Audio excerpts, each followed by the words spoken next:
Our whole neighborhood first policy, there's one country to which you sent me as ambassador or high commissioner to our west called Pakistan, with which we have nothing to do, which we are doing nothing about.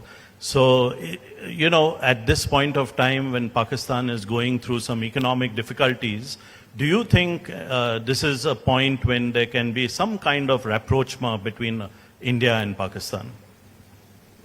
You know, look, obviously it's in nobody's interest that any country, least of all a neighboring country, get into severe economic difficulties.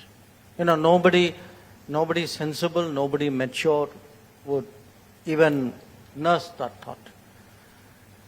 But it's an equal fact that when any country gets into a serious economic problem, that country has to make policy choices and governance decisions to get themselves out of it.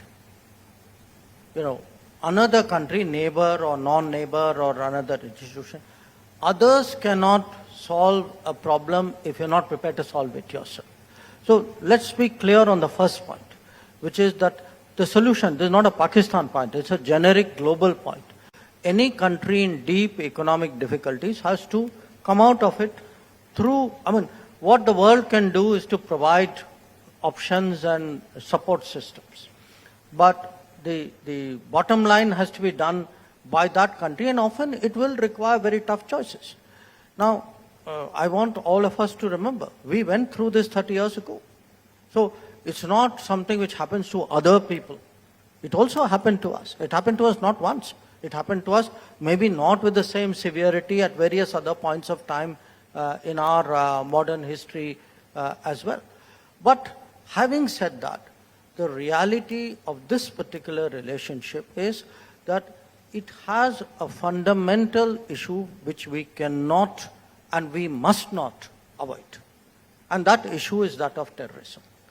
Because the moment you start doing these walkarounds, that, let's find a joint statement which will which will get us agreed language.